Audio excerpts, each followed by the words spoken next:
السلام علیکم ورحمۃ اللہ وبرکاتہ۔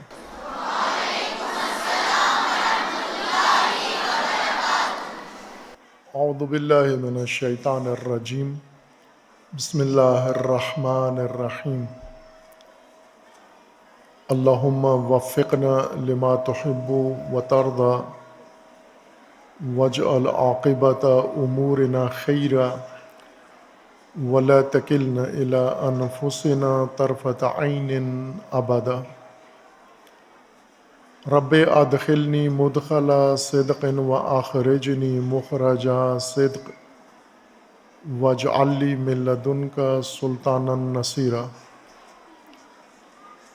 یوم ولادت باسعادت صدیقہ طاہرہ عصمت کبریٰ حضرت فاطمۃ الزہرا سلام اللہ تعالی علیہا، آپ تمام خواتین گران قدر، آپ تمام مخدرات اسلام اور آپ تمام بانوان راہ ولایت و امامت کو تبریک و تہنیت عرض ہے۔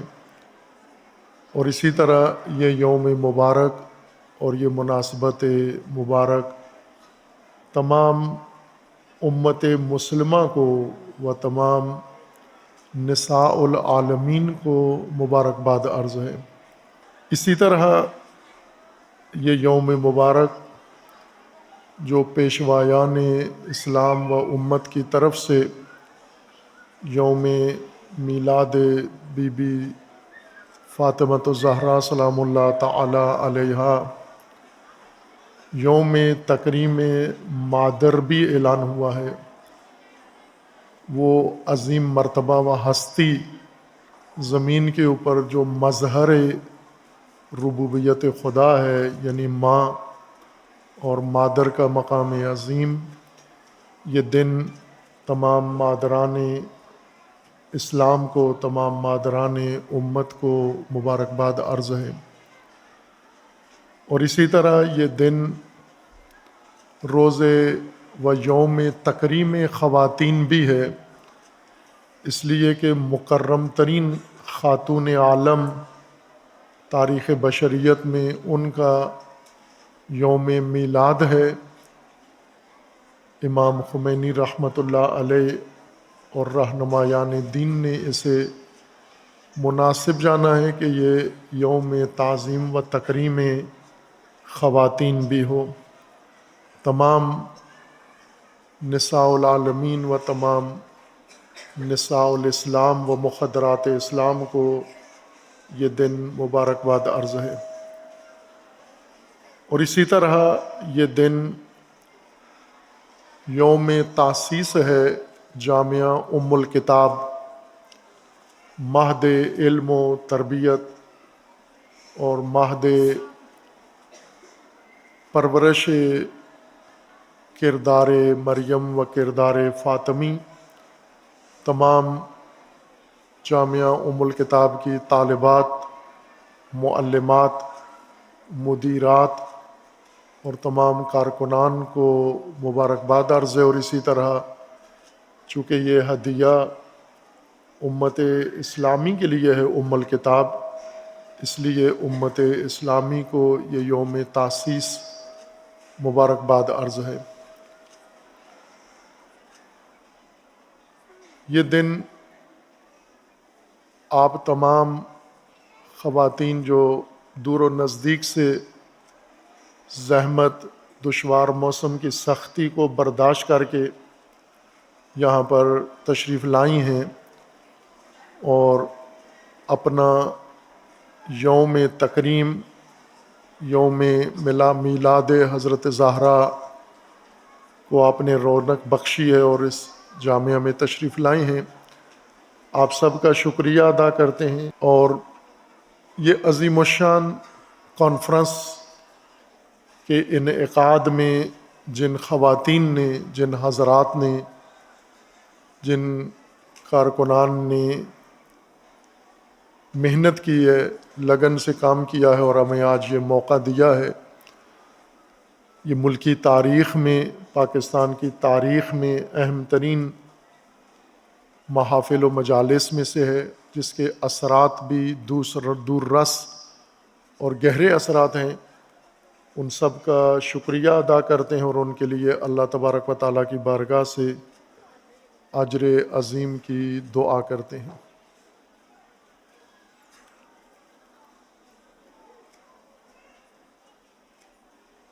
آپ نے اس کانفرنس کا موضوع رکھا ہے نظام امامت و امت میں خواتین کا کردار،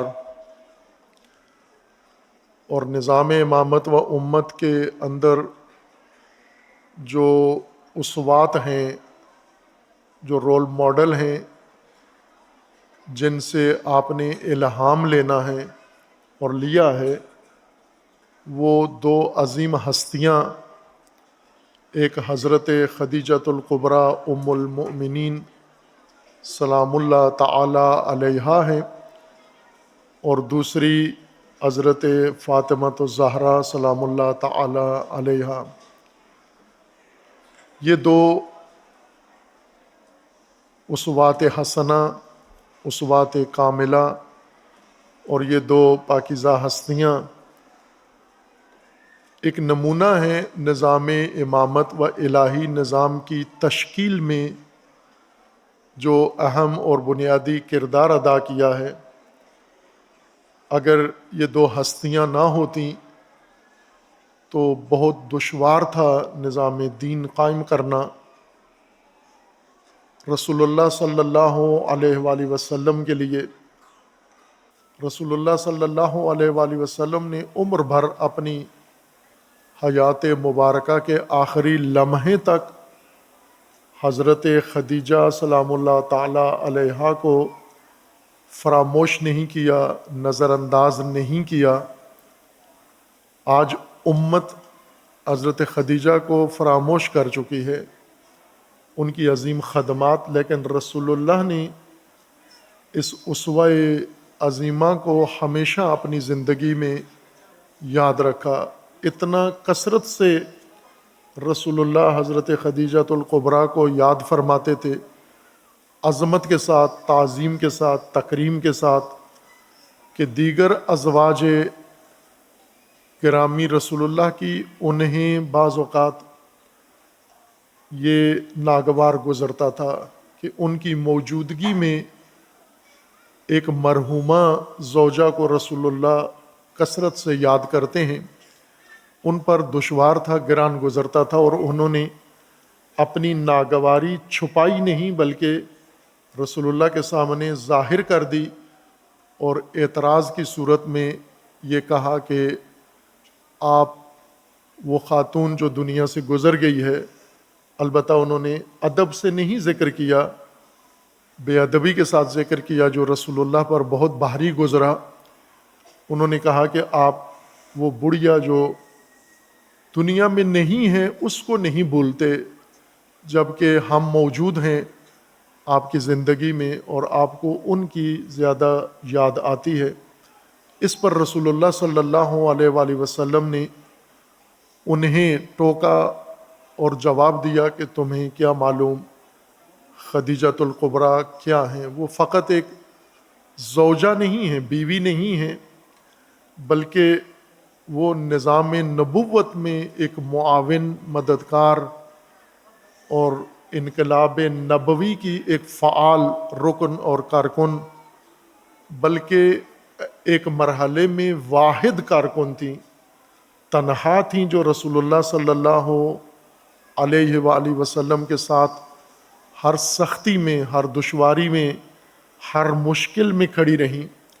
گویا رسول اللہ صلی اللہ علیہ وآلہ وسلم مدینہ کے اندر جو ریاست قائم کی، حکومت قائم کی، نظام قائم کیا، امامت کا، نبوت کا، ولایت کا، اسے خدیجۃ الکبریٰ سلام اللہ تعالی علیہا کے رہین منت سمجھتے تھے کہ یہ گویا اس بی بی کی کاوش ہے، یہ اس بی بی کی کوشش ہے اور زحمتیں ہیں۔ اگر وہ رسول اللہ کی معاونت نہ کرتیں ہر پہلو سے ہمہ جانبہ، تو شاید یہ نتیجہ جو آج مدینے میں حاصل ہوا ہے یہ نہ ہوتا، حاصل نہ ہوتا۔ اور یہ بہت اہم پہلو ہے، اسے فراموش کیا ہے مسلمانوں نے، علماء نے، اور خصوصاً خواتین نے۔ حضرت خدیجۃ الکبریٰ کو فراموش کرنا احسان فراموشی کے زمرے میں آتا ہے، ناقدری کے زمرے میں آتا ہے، اور قدر ناشناسی کے زمرے میں آتا ہے۔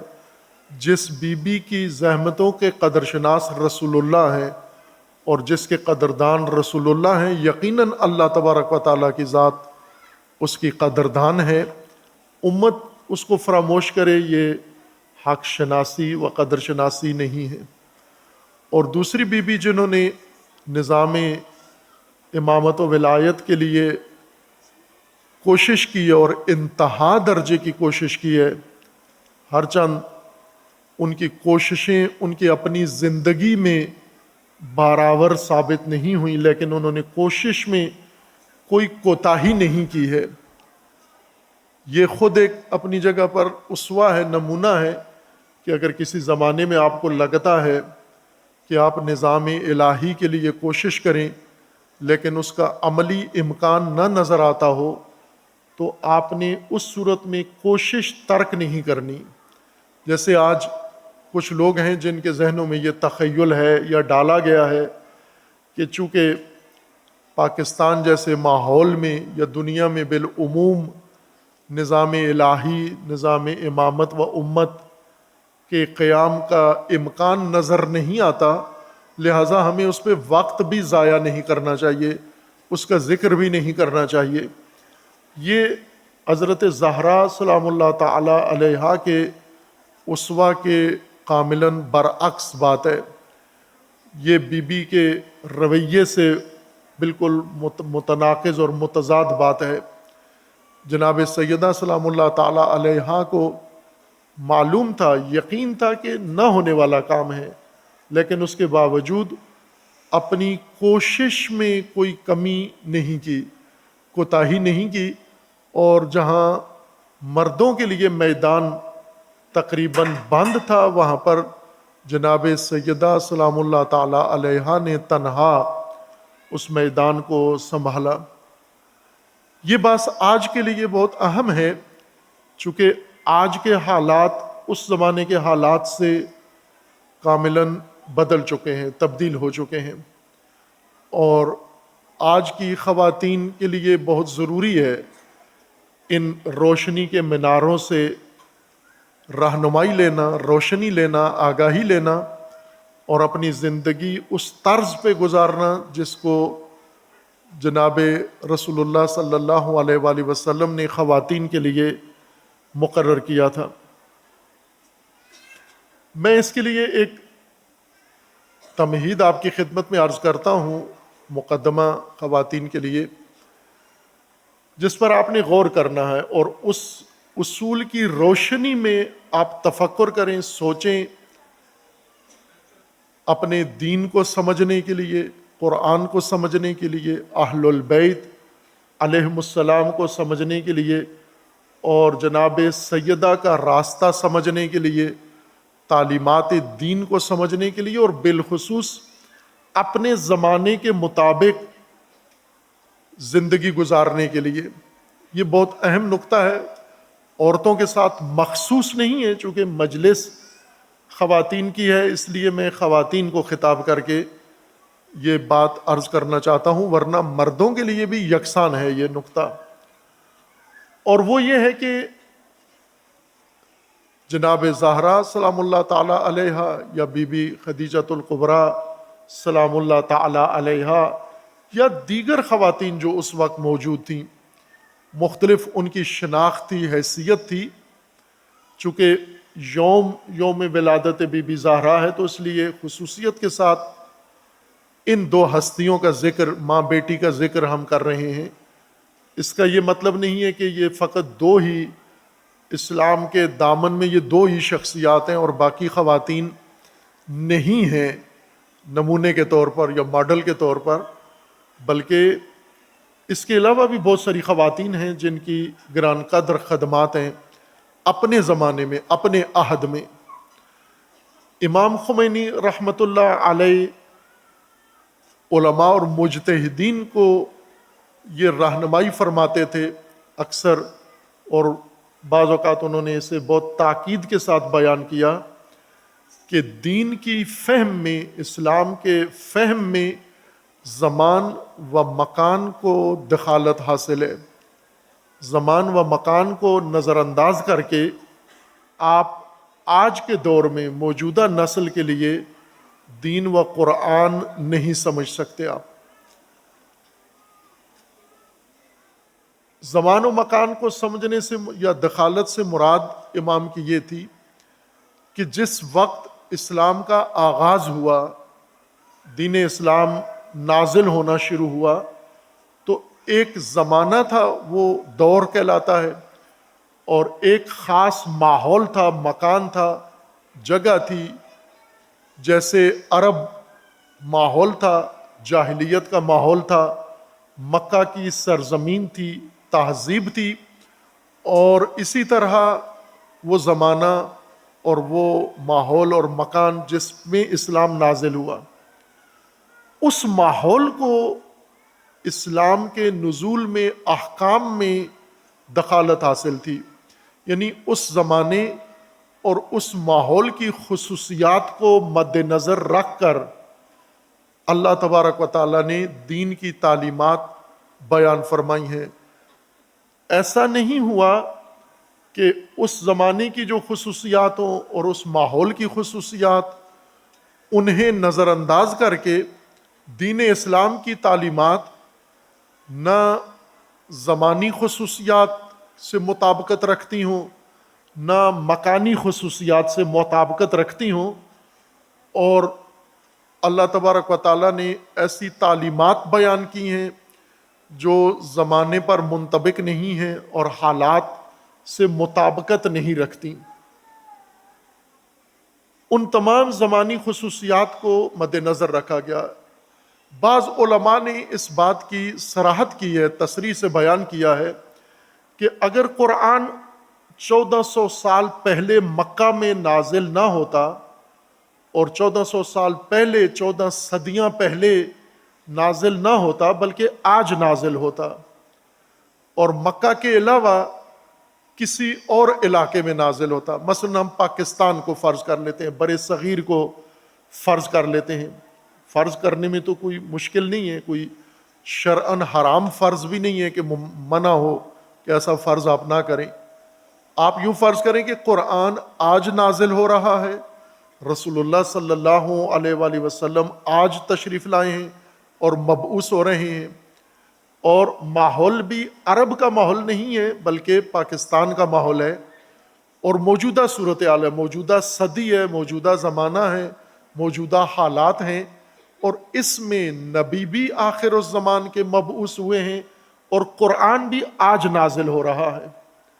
تو آپ کیا گمان کرتی ہیں خواتین جو تشریف فرما ہیں اور جو نہیں ہیں لیکن سن رہی ہیں، کہ کیا اس وقت کے حالات، اس وقت کی خصوصیات وہ مد نظر نہ رکھی جاتی اور قرآن اسی خصوصیات کے مطابق نازل ہوتا جو اس وقت 1400 سال پہلے جو موجود تھی، اور مکہ کے ماحول کے مطابق نازل ہوتا؟ پاکستان کے ماحول کو بالکل چھوڑ دیا جاتا، نظر انداز کر دیا جاتا، اور آج کے زمانے کے تقاضوں کو بالکل فراموش کر کے اور اس ماحول کو نظر میں رکھتا۔ مثلا آج جہازوں پہ سفر ہوتا ہے، گاڑیوں پہ سفر ہوتا ہے، آج آپ کے پاس موبائل ہے، انٹرنیٹ ہے، ٹیلی فون ہے، ٹیکنالوجی ہے، صنعتی دور ہے، اور تیز رفتار زندگی ہے، اور آج اس زمانے میں، اسی ٹیکنالوجی کے زمانے میں قرآن نازل ہوتا تو ٹیکنالوجی کو نظر انداز کر دیتے کہ گویا نہیں ہے، گاڑیوں کو نظر انداز کر دیتے، جہازوں کو نظر انداز کر دیتے، اور وہی اونٹ کا ذکر ہوتا، گھوڑوں کا ذکر ہوتا، بھیڑ بکریوں کا ذکر ہوتا، جو اس دور کی خصوصیات تھیں۔ قطعاً ایسے نہیں تھا کہ اس وقت قبائلی زمانہ تھا، جو بڑی نمایاں خصوصیت ہے اس دور کی اور آج کے دور کی، کہ آج کے زمانے کو ہم کہتے ہیں یہ ٹیکنالوجی کا ماڈرن دور ہے، یہ جدت والا دور ہے، ترقی یافتہ دور ہے، اس میں انسانی زندگی کی کوئی چیز وہ نہیں ہے جو 1400 سال پہلے تھی۔ ہر پہلو سے انسانی زندگی میں تبدیلی آ گئی ہے، فرق آ گیا ہے۔ وہ بہت ابتدائی اور سادہ سی زندگی تھی، اور آج بہت پیچیدہ اور بہت ہی ترقی یافتہ زندگی ہے۔ ہر پہلو سے وسائل زندگی، مثلا ابھی آپ کے گھروں میں جو کچھ ہے، اس زمانے میں لوگوں کے گھروں میں اس میں سے کوئی چیز نہیں تھی جو آج آپ کے گھر میں ہے۔ اور آج جس طرح آپ کے پاس روابط کا ذریعہ ہے، اس زمانے میں خواتین کے پاس یہ ذریعہ نہیں تھا۔ آج جو لوگوں کی معاش و معیشت کے ذریعہ آمدن ہے، اس زمانے میں یہ ذریعہ آمدن ان کا نہیں تھا۔ قبائلی دور تھا، قبائلی نظام تھا، اور قبائلی نظام آج کے شہری نظام کی طرح نہیں تھا۔ قبائلی نظام میں ایک خاندان، ایک نسب، ایک قبیلہ تشکیل پاتا ہے، اور اس کے روابط، اس کی ہمدردیاں اور اس کے تعلقات فقط معصور اور محدود ہوتے ہیں اپنے قبیلے کے اندر۔ دوسرے قبیلے سے اس کا کوئی تعلق نہیں ہوتا، کوئی ہمدردی نہیں ہوتی، اس کے ساتھ کوئی خیر خواہی نہیں ہوتی، مگر یہ کہ یہ آپس میں کوئی معاہدہ کر لیں۔ معاہدہ کرنے سے ان میں آپس میں پھر رابطہ قائم ہو جاتا تھا، لیکن معاہدے کے بغیر ایک قبیلہ دوسرے قبیلے سے کوئی اشتراک، کوئی رشتہ، کوئی تعلق اور کوئی باہمی مشترکہ چیز نہیں رکھتا تھا۔ قبائلی زندگی میں کوئی قانون اور آئین نہیں ہوتا، دستور نہیں ہوتا، بلکہ قبائلی رسم و رواج جو قدیم سے چلے آ رہے ہیں، اور قبیلے کے جو بڑے ہوتے ہیں، سردار ہوتا ہے، اس کی رائے، اس کی بات ہی قانون کا درجہ رکھتی ہے۔ طے شدہ رسومات ہوتی ہیں، لیکن قانون نہیں ہوتا، آئین نہیں ہوتا، ضابطہ نہیں ہوتا، قبائلی رسم و رواج ہوتی ہیں۔ اور اسی طرح قبائلی تعلقات، مزاج قبائلی ہوتا ہے، رجحانات قبائلی ہوتے ہیں، معیارات قبائلی ہوتے ہیں، اور اس قبائلی ماحول میں قرآن نازل ہوا، دین نازل ہوا، اور جو جو چیز اس وقت موجود تھی اس کو قرآن نے مد نظر رکھا، اللہ تبارک و تعالیٰ نے، رسول اللہ نے اسے نظر انداز نہیں کیا۔ چونکہ اگر دین زمینی حالت کے ساتھ مطابقت نہ رکھتا ہو، قابل عمل نہیں ہوتا دین۔ اگر ان خصوصیات کو چھوڑ دیا جاتا اور قبائلی نظام کو نظر انداز کر کے احکام یا دستورات دیے جاتے تو ان لوگوں کے لیے قابل عمل نہیں تھا۔ مثال میں دیتا ہوں، اور یہ مثال وہ ہے جو تمام علماء اس بات پر اتفاق رکھتے ہیں، قبول رکھتے ہیں، اس میں کوئی فرقہ واریت نہیں ہے، شیعہ سنی نہیں ہے، کوئی مسلم غیر مسلم کا بھی کوئی فرق نہیں ہے۔ جب قرآن نازل ہوا اس وقت، اس زمانے میں جیسے قبائلیت تھی، ایک اور بھی اس وقت رسم تھی، رواج تھا، ایک چیز عام تھی اس وقت، اور وہ کنیزیں اور غلاموں کا دور تھا۔ یعنی انسان انسان کی ملکیت تھے، انسان انسان کا مالک تھا۔ جیسے گھوڑے، بیڑ، بکریاں، جنگلات، درخت، کھجوریں کسی انسان کی ملکیت ہوتی ہیں، انسان بھی انسانوں کی ملکیت تھے۔ کچھ انسان، عورتیں انہیں کنیزیں کہا جاتا تھا، اور مردوں کو اس وقت غلام کہا جاتا تھا، عبد کہا جاتا تھا۔ اور جو ثروت مند خاندان تھے ان کے پاس اموال کے طور پر انسان بھی ہوتے تھے۔ ان کے اموال میں زمینیں تھیں، جائیدادیں تھیں، غلات تھے، بھیڑ بکریاں، ریوڑ تھے، استبل تھے، گھوڑے، اونٹ تھے، اور کنیزیں اور غلام بھی ان کے اموال میں سے تھے جن کی مالی قیمت ہوتی تھی۔ لہٰذا جب کسی انسان کا سرمایہ اور ایسٹس شمار کیے جاتے تھے تو یہ غلام، یہ عورتیں، مرد جو ان کے گھروں میں ہوتے تھے، یہ بھی ان کے ایسٹس میں اور ان کے اموال کا حصہ سمجھے جاتے تھے۔ لیکن یہ قرآن کریم نے اور نزول دین نے اس چیز کو مد نظر رکھا کہ یہ ہے، یہ ایک حقیقت اور واقعیت ہے۔ قرآن نے شروع نہیں کروائی انسان کا مالک ہو یا انسان کا غلام ہو۔ اللہ تبارک و تعالیٰ نے اس کا حکم نہیں دیا، رسول اللہ نے یہ وہاں پر نظام نہیں بنایا، پہلے سے جاہلیت کے اندر چلا آ رہا تھا، اور ایک واقعیت کے طور پر نزول دین، نزول قرآن کے وقت یہ ایک واقعیت موجود تھی، اور قرآن نے اس واقعیت کو نظر انداز نہیں کیا، چشم پوشی نہیں کی۔ یہ نہیں کہا کہ کوئی کسی کا مالک نہیں اور کوئی کسی کی ملکیت میں نہیں، بلکہ جو اس وقت بنا ہوا نظام تھا اس کے احکام بیان کیے کہ اگر آپ کی ملکیت میں کوئی انسان ہے، کوئی کنیز ہے، کوئی غلام ہے، تو اس کے احکام یہ ہیں، کنیز کو کیا کرنا ہے، مالک کو کیا کرنا ہے، غلام کو کیا کرنا ہے، اس کے آقا کو کیا کرنا ہے، دونوں کے لیے احکام بیان کر دیے۔ لیکن یہ مکانی خصوصیت تھی، اس وقت کی زمانی حالت تھی، یہ ایک زمانی خصوصیت تھی جسے نظر انداز نہیں کیا گیا، لیکن اسے ہر زمانے کے لیے منظور نہیں کیا گیا۔ یہ نہیں کہا گیا کہ اب جوں دور آگے بڑھے گا، جوں زمانہ آگے بڑھے گا تو کنیزیں اور غلام بھی ساتھ بناتے جاؤ آپ، نہ، یہ فقط اسی زمانے کے ساتھ مخصوص چیز تھی، اور اس زمانے کی چیز اگلے زمانے میں منتقل نہیں ہونی چاہیے۔ لہٰذا دوسری طرف سے ان کی آزادی کے لیے طریقہ کار بنایا گیا۔ مثلا آپ دیکھیں تعلیمات اسلام میں کہ جتنے انسان سے غلطیاں ہوتی ہیں، مثلا روزہ، کوئی جان بوجھ کے روزہ کھا لیتا ہے تو اس پر جرمانہ ہے، کفارہ ہے۔ کفارے میں ایک کفارہ کیا ہے کہ غلام آزاد کرو، ایک روزے کے بدلے میں اتنے غلام آزاد کرو۔ یہ جرمانے کے طور پر رکھا کہ یہی جو انسان کی ملکیت میں ہے یہ غیر انسانی کام ہے، لیکن ایک واقعیت کے طور پر اسے قبول کیا گیا، اور پھر اس کے خاتمے کے لیے چارہ جوئی کی گئی، اور بہت جلد ہی اسلامی ماحول میں یہ کنیزوں کا نظام برطرف ہو گیا اور ختم ہو گیا۔ اگلے دور میں اس کو لحاظ نہیں کیا گیا۔ لہٰذا آج کوئی انسان کسی کو اپنا ملکیت بنائے، آج کسی عورت کو کنیز بنائے یا کسی مرد کو اپنا غلام بنائے، تو یہ بہت بڑی جنایت اور جرم ہے، اسلام کے نزدیک بھی اور اقوام عالم کے نزدیک بھی، اور انسانی بنیاد پر بھی۔ کوئی انسان کسی دوسرے انسان کو کسی دلیل سے غلام نہیں بنا سکتا۔ مثلا ایک آدمی مقروض ہے کسی دوسرے کا اور وہ قرض نہیں دے سکتا، تو قرض کی ادائیگی کے بدلے اس کو اپنا غلام بنا لے، کنیز بنا لے، اس کی اجازت نہیں ہے۔ اگر یہ کرے گا تو اس پر حد جاری ہوگی، اس کو سزا ملے گی۔ بس یہ ایک مثال میں نے دی ہے۔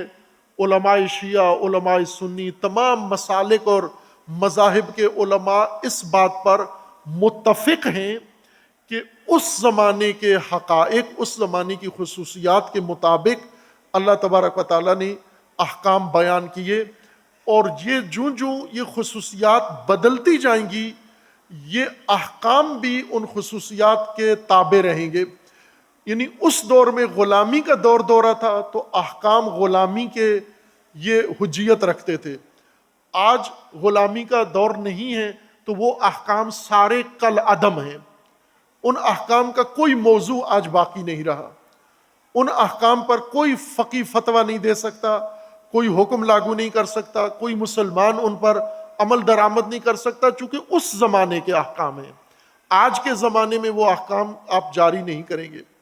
یہ ایک عمومی قاعدہ ہے، اور عموماً مجتہدین، علماء، فقہاء، شیعہ، سنی چونکہ لکیر کے فقیر ہوتے ہیں، زیادہ تر مذہبی دنیا لکیر کی فقیر ہے، یعنی ایک بزرگ بڑا پیشوا لکیر کھینچتا ہے اور باقی سارے اس لکیر کے فقیر بن جاتے ہیں، اسی پہ چلتے رہتے ہیں، بے شک وہ لکیر ٹیڑھی ہو، وہ لکیر غلط ہو، وہ لکیر بے مقصد ہو، پھر بھی یہ فقراء، یہ فقیر لکیر کے فقیر رہتے ہیں کہ ہمیں وہی کرنا ہے جو پرانے دور میں کسی بزرگ نے کچھ کیا تھا۔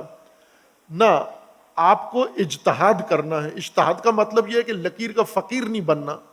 اگر پرانے دور میں ایک لکیر کھینچی گئی ہے تو آپ نے فقیر نہیں بننا، فقی بننا ہے۔ فقی اور فقیر میں فرق ہے۔ فقیر لکیروں کے اوپر چلتا ہے، لیکن فقی اپنی فہم، دانست اور اپنے علم اور اجتہاد کو بنیاد قرار دیتا ہے۔ تو اپنے زمانے کے فقہا بنو، اپنے زمانے کے مجتہدین بنو. جب فقی بنو گے تو آپ کو پہلی چیز یہ دیکھنی ہوگی کہ دین جس دور میں نازل ہوا اس دور کی زمانی خصوصیات اور اس دور کی مکانی خصوصیات جو احکام دین اور تعلیمات دین میں لحاظ کی گئی ہیں، آج آپ نے موجودہ دور کی خصوصیات کو دیکھنا ہے تاکہ آج کی نسل پر بھی دین فٹ آ سکے، مطابقت ہو اور عملی ہو سکے. ورنہ اس دور کے احکام لے کے آج کی نسل کی ہدایت کرنا چاہو تو یہ دین کتابوں میں ہوگا، زندگیوں میں نہیں آئے گا. اور عملی طور پر آپ دیکھ لیں، خواتین دیکھ لیں، اپنے گھروں میں دیکھ لیں، اپنے معاشرے میں دیکھ لیں، اپنی سیاست میں دیکھ لیں، معاش میں دیکھ لیں، ہر چیز میں ہمارے پاس بہت خوبصورت دین ہے لیکن کتابوں کے لیے، اور کتابوں سے زیادہ نکل کے ممبروں کے لیے، لیکن عملی زندگیوں میں یہ نہیں آ سکتا. کیوں؟ کہ اس کے اندر جو زمانی و مکانی خصوصیات تھیں وہ ہمارے علماء نے قلعدم قرار دیں، لاغو قرار دیں، ان کو مد نظر نہیں رکھا، اور پرانی ان زمانے کی خصوصیات کو لے کر، یعنی کنیزوں اور غلاموں والا حکم لے کر آج کے دور میں بیان کیا ہے جہاں کنیزیں اور غلام نہیں ہیں. تو کیسے عمل کریں؟ کنیزوں اور غلاموں کے حکم کو آج کی نسل کس طرح سے عملی کرے؟ نہیں ہو سکتی یہ چیز. اور ہر شعبے میں آپ کو یہی چیز پیش آ رہی ہے، بینکنگ میں، آپ کو معاملات میں، سیاسیات میں، ہر چیز میں ہے. یہ ایک عام ضابطہ تھا جو امام امت امام خمینی رحمۃ اللہ علیہ نے مجتہدین کو بتایا، رہنمائی کی. لیکن متاسفانہ چونکہ زیادہ تر ہمارے علماء لکیر کے فقیر ہوتے ہیں، ان فقیروں نے اس کی طرف توجہ نہیں کی، دھیان نہیں دیا، اسے غیر ضروری سمجھا اور زمان و مکان کے لحاظ سے کوئی بات اپنی امت کو استنباط کر کے یا اجتہاد کر کے نہیں بتائی. اسے ہم ضابطہ قرار دے کر خواتین کے کردار کے بارے میں آتے ہیں کہ خواتین کا کردار نظام سازی میں، چونکہ دین کا ایک اہم ہدف و مقصد نظام سازی اور نظام کا قیام ہے. اقامت الدین جو قرآن کا ہدف ہے امت کے لیے، مومنین کے لیے، مسلمین کے لیے، یہ اقامت دین کا عمل نظام کے ذریعے سے ممکن ہے کہ نظام دین پہلے قائم کریں گے، اللہ کا نظام، پھر اس نظام دین کے مطابق آپ احکام اس میں بیان کریں گے. احکام ہمارے پاس جائز، ناجائز، واجب، حرام، حلال، یہ سب کچھ نظام کے لیے ہے. اگر نظام نہ ہو، میں اس کی مثال دیتا ہوں، جیسے انسان دو حیثیتوں میں ہیں، خواتین مرد، کچھ ہیں شادی شدہ ہیں، کچھ غیر شادی شدہ ہیں. وہ جو شادی شدہ ازواج کے احکام ہیں وہ غیر شادی شدہ کے لیے نہیں ہیں، چونکہ خاندان کے احکام ہیں، زوجہ و زوج کے ساتھ تعلق رکھنے والے احکام ہیں. یعنی نظام پہلے ہو، خاندان بناؤ، نظام بناؤ، شادی کرو، خاندانی نظام بناؤ، پھر یہ احکام وہاں پر لاگو کرنے ہیں آپ نے. لیکن کوئی عورت مرد یہ کہے کہ ہم نے شادی تو نہیں کی لیکن احکام زوجیت والے، زوج و زوجہ والے ہم کیسے عملی کریں؟ آپ کے لیے ہے نہیں ہے یہ احکام. یہ احکام ہیں نظام خاندان کے لیے، خاندانی نظام کے لیے. آپ خاندانی نظام نہیں بنایا، لہذا یہ احکام بھی آپ کے لیے نہیں ہے. اور تمام احکام جتنے بھی اللہ تبارک و تعالیٰ نے مقرر فرمائے ہیں وہ سب نظام کے لیے ہیں. نظام ہوگا تو احکام کی باری آئے گی، اگر نظام نہیں ہوا تو احکام کی باری نہیں آئے گی. یہ احکام فقط دلیلوں میں، سنت میں، قرآن میں، حدیثوں میں رہیں گے اور عملی زندگی میں لاگو نہیں ہو سکیں گے. اب خواتین کا کردار کیا رہا ہے؟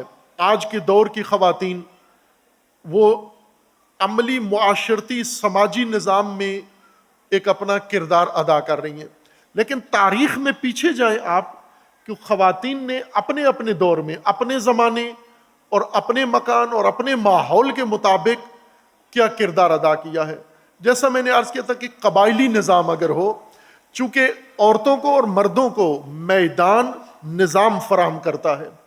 مثلا جب قبائلی دور تھا تو مرد بھی کچھ عمل کرتے تھے، عورتیں بھی عمل کرتی تھیں، لیکن یہ حد بندی کون کرتا تھا کہ عورتوں کے فرائض کیا ہیں اور مردوں کے فرائض کیا ہیں، یہ قبائلیت کرتی تھی۔ قبائلی نظام نے عورتوں کے لیے حد بندی کی ہوئی تھی کہ عورت یہ کام کرے گی اور مرد یہ کام کرے گا، اور قبائلی نظام نے جو ذمہ داریاں عورت اور مرد کے لیے مقرر کی تھیں، عورتیں بھی اس کی پابند تھیں اور مرد بھی اس کے پابند تھے۔ عورتیں اس قبائلی نظام کی حد بندی سے باہر نہیں آتی تھیں، مرد بھی قبائلی نظام کی حد بندی سے باہر نہیں آتے تھے۔ پھر یہ نظام، قبائلی نظام آگے بڑھا، معاش کے لحاظ سے، آمدن کے لحاظ سے ایک دور گزرا جس کو تاریخ میں آپ کی سماعتوں میں آیا ہوگا، خصوصاً جو آپ میں تعلیم یافتہ ہیں، اعلیٰ تعلیم یافتہ ہیں، جنہوں نے تاریخ انسان کا کوئی سبق یاد ہے، پڑھا ہوا ہے۔ ہم تقسیم کرتے ہیں، یعنی علماء اور مصنفین تقسیم کرتے ہیں انسانی تاریخ کو۔ ایک دور گزرا تھا غار کا دور، انسان غاروں میں رہتا تھا، عورت اور مرد دونوں غار نشین تھے، یعنی گھر نہیں بنایا تھا، سائنس نہیں تھی، ٹیکنالوجی نہیں تھی، علم نہیں تھا، اور ان کے پاس کوئی بھی جو آج یا گزشتہ صدیوں میں جو چیزیں تھیں، اوزار وسائل تھے، یہ نہیں تھے۔ بالکل حیوانوں کی طرح لباس کے بغیر، جس طرح جانور تھے، یہ بھی لباس کے بغیر عورت مرد غاروں میں رہتے تھے۔ پھر یہ غار نشین غاروں سے باہر آیا اور شکار کا زمانہ شروع ہوا، یعنی انسان کی آمدن اور ذریعہ معاش شکار تھا، اور شکار میں دونوں کرتے تھے، یعنی شکار کے دور میں شکار کے کچھ فرائض عورت کے ذمے تھے اور کچھ فرائض مرد کے ذمے تھے۔ تو شکار کے دور، غار کے دور میں عورت اور مرد برابر دونوں مساوی طور پر غار نشینی کے اپنے اپنے کردار میں ادا کر رہے تھے۔ جب غاروں سے باہر آئے، شکار کا دور شروع ہوا، تو عورت اور مرد دونوں نے شکار میں اپنا اپنا کردار ادا کیا۔ ظاہر ہے مرد کی طرح عورت شکار نہیں کر سکتی، لیکن یوں نہیں ہے کہ یہ صرف شکار کھانے کے لیے تیار ہے، شکار کے باقی مراحل کے لیے تیار نہیں ہوگی۔ نہ، ایک مرحلہ مرد طے کرتا تھا شکار کا، پھر وہ شکار شدہ چیز آ کے عورت کو دیتا، وہ عورت آگے اس کو پروسیس عورت کرتی تھی اس کا۔ پھر اس کے بعد زراعت کا زمانہ شروع ہوا، زرعی زمانہ، اور آج بھی زراعت کا ماحول اور نظام آج بھی موجود ہے، قائم ہے بہت سارے دیہاتوں میں۔ آج زراعت میں خصوصاً ہم دیکھیں کہ عورتیں باقاعدہ اپنا فعال کردار زراعت میں ادا کرتی ہیں۔ زرعی علاقوں میں آج بھی اگر آپ جائیں، مثلا جب منجی چاول کی فصل کی کاشت کا وقت ہوتا ہے، تو آپ دیکھیں کہ یہ تقریباً 90% چاول کی کاشت آج بھی عورتیں کرتی ہیں کھیتوں میں۔ مرد اپنا کام کر کے چھوڑ دیتا ہے، پھر اس کے بعد خواتین آتی ہیں اور وہ جو اس نرسری میں اس کی جو پنیری ہوتی ہے، ایک ایک دانہ پودا الگ کر کے اس کو جدا جدا کر کے بڑے رقبے میں مربوں کے اندر کاشت کرتی ہیں۔ خوب زراعت میں دیکھیں عورت کا باقاعدہ کردار ہے۔ اسی طرح جب فصل تیار ہوتی ہے، اس فصل کو کاٹنے میں خواتین فعال ہیں، اور پھر اس فصل کو اس سے صفائی اور تصفیہ کر کے دانہ نکالنے میں عورتیں اپنا کردار ادا کرتی ہیں۔ زرعی نظام ہو، قبائلی نظام ہو، عورت اپنے فرائض سماجی بنیادی طور پر قائم رکھتی ہے۔ یعنی زراعت ایک نظام تھا، اس نظام کا ایک مضبوط ستون عورتیں تھیں، عورتوں کے سر پہ زراعت ہو رہی تھی۔ جس معاشرے میں عورتیں زراعت میں شامل نہیں تھیں، ان کی زرخیز زمینیں کھنڈر بن گئی، بنجر بن گئی، اور وہاں پر چونکہ عورتوں نے زراعت میں دلچسپی نہیں لی، لہٰذا وہ زمینیں بیچ دی انہوں نے، دوسرے لوگوں نے لے لی۔ اسی طرح پھر صنعتی یا ایک اور دور آیا کہ کچھ علاقوں میں زراعت تھی، اور زراعت کے ساتھ ساتھ مویشی پالتے تھے۔ لوگوں کی آمدن کا بڑا ذریعہ مویشی پروری تھی، جانور پالتے تھے، دودھ کے جانور، گوشت کے جانور، خوب آج بھی پالتے ہیں، مویشی پروری ہے، اور اس نظام میں عورتوں کا سارا حصہ ہے۔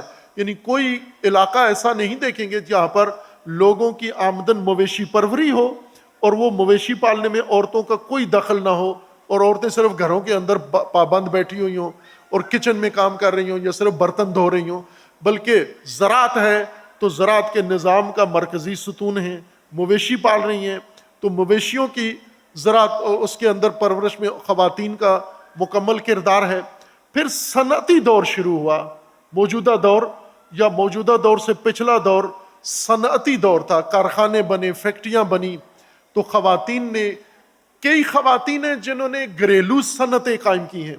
بلکہ اگر میں یہ کہوں کہ صنعت کا آغاز ہی عورتوں سے ہوا ہے تو یہ مبالغہ نہیں ہے، چونکہ صنعت جو آج پیش رفتہ ہو کر، ماڈرن ہو کر ڈیجیٹائز ہو گئی ہے، صنعت یہ عورت کے ہاتھ کی ہنر کی تخلیق تھی۔ کہ یہ مثلا آج ٹیکسٹائل کہاں پہنچ گیا ہے؟ خوب یہ ٹیکسٹائل عورتوں کی محنت کا نتیجہ ہے۔ یہ گھروں میں بیٹھ کے وہاں چرخہ، آپ نے سنا ہوا ہے، آپ کے لٹریچر میں پنجابی، صوفی اور اردو لٹریچر کے اندر چرخے کا بڑا ذکر آتا ہے، خصوصاً صوفی شاعری کے اندر چرخے کا ذکر ہے۔ ہماری یہ موجودہ نسل نے شاید چرخہ سنا بھی نہ ہو کہ دیکھا بھی نہ ہو کہ ہوتا کیا ہے، شکل کیا ہوتی ہے۔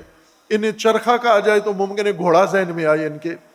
چرخہ کم از کم تصویر تو دیکھ لیں آپ، چونکہ یہ ایک خواتین کی تاریخ کا بڑا حصہ رہا ہے۔ ٹیکسٹائل کی آغاز و ابتدا خاتون کے ہاتھ سے ہوئی ہے۔ چرخہ خواتین نے چلایا اور بنایا ہے، اور چرخے پر دھاگا بنایا ہے، یعنی بھیڑ کی اون کاٹی ہے، بکری کی اون کاٹی ہے، اور اس اون کو دھاگا بنایا ہے، دھاگے سے کپڑا بنایا ہے، دھاگے سے لباس بنایا ہے، دھاگے سے کارپیٹ بنایا ہے، دھاگے سے خیمہ بنایا ہے۔ تمام ٹیکسٹائل 100% عورت کے ہاتھ سے شروع ہوا ہے۔ پھر عورت نے اس ٹیکسٹائل کو، صنعت کو ایک بڑے درجے تک پہنچا کر مرد کے حوالے کیا ہے۔ ظاہر ہے مرد نے پھر ٹیکسٹائل لے کر اس کو آگے ماڈرنائز کیا ہے، ڈیجیٹائز کیا ہے، اور اس کو صنعت میں تبدیل کر دیا ہے۔ اور آج عورتوں کو بنے ہوئے کپڑے فیکٹریوں سے ملتے ہیں، اور یہ کوئی ایسی چیز نہیں ہے جو مردوں نے اختراع کر کے عورتوں کے لیے ہدیہ بنایا ہو، یہ عورتوں نے سکھایا ہے کہ یہ صنعت عورت کے ہاتھ سے لگی ہے۔ اسی طرح باقی جو صنعتیں ہیں، جو گھریلو صنعتیں جو آج بھی کسی حد تک بعض جگہوں پر قائم ہیں اور بعض جگہوں پر ختم ہو چکی ہیں، یہ ساری صنعت یہ عورتوں کے ہاتھ سے آغاز ہوئی ہے۔ پس جیسا زمانہ تھا، جیسا ماحول تھا، جیسا فضا تھی، شرائط تھی، ظرفیت تھی، اس دور کی خاتون نے اپنے دور کا ہر تقاضا پورا کیا ہے۔ اپنے دور کا برابر سماجی مسائل میں، زرعی مسائل میں، اقتصاد میں، معاش میں، یا جو نظام بھی تھا اس نظام کو تاسیس کرنے میں، اس نظام کو بنانے میں، بڑھانے میں بھرپور کردار ہے۔ عورت کہیں بھی آپ کو نظر نہیں آئے گی کہ اس نظام سازی میں عورت کا کوئی حصہ نہیں ہے، بلکہ عورت کے اندر جو صلاحیت ہے نظام سازی کی مرد سے زیادہ ہے۔ نظام سازی ایک بڑی صنعت ہے جو اللہ تبارک و اصل نظام ساز تو اللہ کی ذات ہے۔ اللہ نے کائنات کا نظام بنایا ہے، اللہ تبارک و تعالیٰ نے نظام ہستی بنایا ہے، اللہ تبارک و تعالیٰ نے یہ نظام منظومہ شمسی بنایا ہے، اللہ تبارک و تعالیٰ نے انسانی نظام بنایا ہے، جنگلی نظام بنایا ہے، آبی نظام بنایا ہے، خشکی کا نظام بنایا ہے، فضائی نظام بنایا ہے۔ اللہ کی ذات نظام ساز ہے۔ نظام سازی ایک بڑا ہنر ہے۔ آج بھی ہم یونیورسٹیوں میں دیکھیں تو عموماً جو لوگ پڑھ لکھ کے فارغ و تحصیل ہوتے ہیں اور عملی طور پر میدان میں آتے ہیں، بہت قلیل اور کم اور نایاب لوگ ہیں جو نظام بنا سکتے ہیں۔ اکثر لوگ بنے ہوئے نظام میں کچھ کر سکتے ہیں، لیکن نظام بنانا ہر فرد کی صلاحیت نہیں ہے۔ لیکن اللہ تبارک و تعالیٰ نے یہ ہنر نظام سازی کا انسان کو دیا ہے، لیکن خواتین کو زیادہ عطیہ، اس میں حصہ بڑا خواتین کا رکھا ہے نظام سازی میں۔ لہذا تاریخ بھر میں آپ دیکھیں جیسے بھی نظام رہے ہیں، خواتین نے اس میں مردوں جیسا یا مردوں سے زیادہ کردار ادا کیا ہے، جن کی طرف میں نے اشارہ کیا، خواہ وہ قبائلی نظام ہو، وہ زراعتی نظام ہو، وہ صنعتی نظام ہو، وہ جو بھی نظام ہو، اس میں بعض نظام تو ہیں ہی خالصتاً خواتین کی صلاحیت کے نظام ہیں۔ اسی طرح جو ہنر جس کو کہتے ہیں ہم، ہنر، آرٹ،